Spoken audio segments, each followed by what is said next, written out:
Okay guys, Jasmine here. This is the end of week 2 at the Mayo Clinic. This is my cool new jacket. You guys can't see it in this lighting, but it's like this deep olive green. It's actually really beautiful.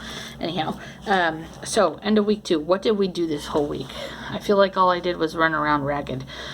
They kind of just really... It's crazy up here. It's good. But man, it's exhausting. I probably did a little bit smidge too much as far as exerting myself because I'm totally starting to feel the beginning of a crash. So that's not good. I'm gonna just rest this weekend. So good news, it's a long weekend and I have the ability to rest. So recap of this week. This week was a lot of like follow-up from last week's testing.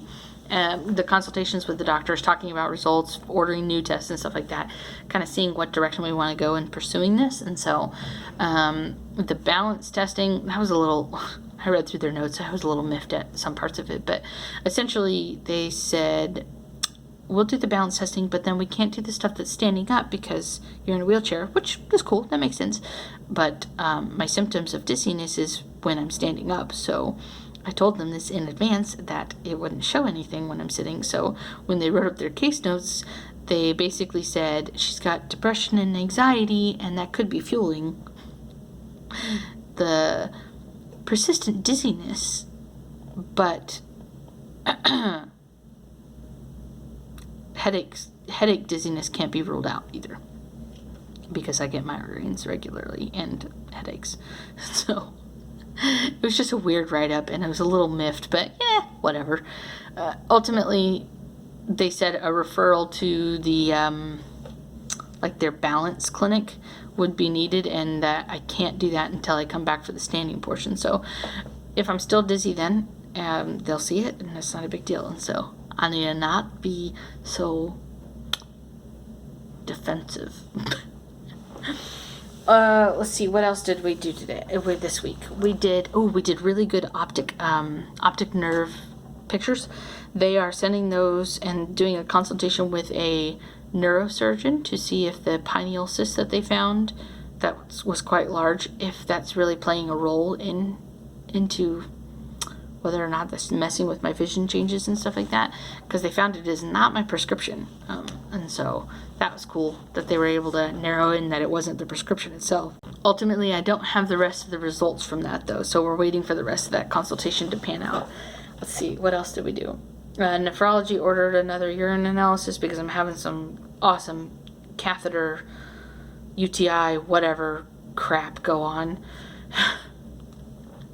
Ultimately, there was blood in the urine, there was protein in the urine, they don't know what the heck's going on, so we're watching it for symptoms over the next 3 days, and if I spike a fever, go to the ER, basically.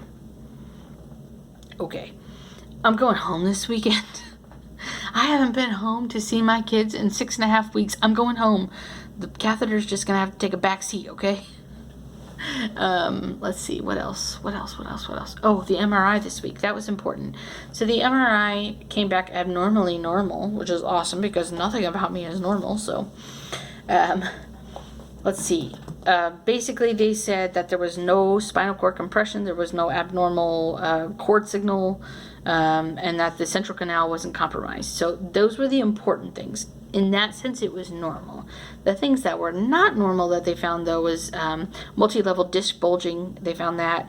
In particular, the spinal, when you look at the whole spinal cord, the lower back end to the left side, which is my left side that's paralyzed. So the lower back left side had the most amount of bulging, but that they noted that the nerve root, it resulted that all that bulging resulted in the nerve root exiting with like an indentation or some sort. Anyhow, whatever, they noted it was clinically significant. They don't think it's clinically significant to the paralysis though, so there's that. What else did they say? Mild oh god, what was their wording? Mild multi-level end plate signal changes. That was it. With several squamorals nodes, which I remember back in anatomy. I always just thought it was a really cool name, that squamorals node. That's those upward and downward protrusions that push into the spinal disc soft tissue into the bony tissue of adjacent vertebrae. Whatever. Go Google it. I just like the name Schmorls, so maybe I'm not even saying it right. Schmorls. Schmoral node. Whatever. I'm tired. So they also found a few small, incidental, according to their notes, but small nerve root sleeve cysts. So ultimately it was abnormally normal, which is pretty much everything about me. There's nothing normal about me. So yeah, that was, and then neurology, I went and saw a neuromuscular specialist today, who's actually turned out to be the department chair, the head of the department, which was really cool because the neurologist I was going to see plus the neurologist I did see are both underneath him. And so because my case is a little more complicated, it was actually bumped up to him, and turned out to be really cool because he was like totally legit awesome. We had a cool conversation, very honest conversation about conversion disorder, which is also another word for functional disorder. And it was me kind of expressing my concern about it, and how I understand that I've already got a depression label, and that's a flag or a risk factor for that.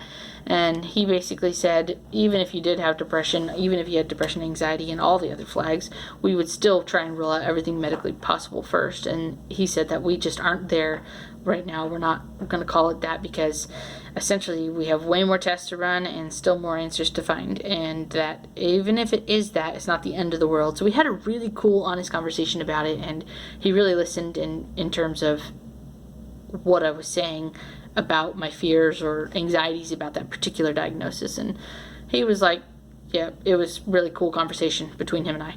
So it was by no means a diagnosis of that. It was just okay, is there any definitive way to rule out that this is, because I don't want to feel crazy. And he totally understood where I was coming from. So that was really cool. Basically what he said is that he's going to refer me on to the neuroimmunology. He does think there's going to be an autoimmune component to it. And he really wants me to get that spinal tap. So, and then we're also going to do some blood tests get some genetic screenings done, and some autoimmune screenings done in advance of the autoimmune tests, so that they can have those already done, which it takes about a week to do. And my spinal tap is next week, and so is the neuroimmunology consultation. So we got the blood work done today, and then those results will be in by next week. So good deal. Progress. It's not much, but it is at the same time. All I know is I'm going to bed. I'm going to sleep in because there's nothing holding me back. And then I'm going to go home and see my babies. And I'm so excited for that. 6.5 weeks is too long. I can't do any more, guys. So that's it. That's all for me. I got positivity pants on right now. Hold on. Let me see. Gotta show them off. Look at that design. Look at those positivity vibes. They're just crawling. Ultimately, it's a good day. I'm gonna go to bed. Y'all keep on smiling. Spread joy in the world. We need it. And yeah, hopefully that's a good enough update for you guys. If not, well, suck it up. That's all you're getting.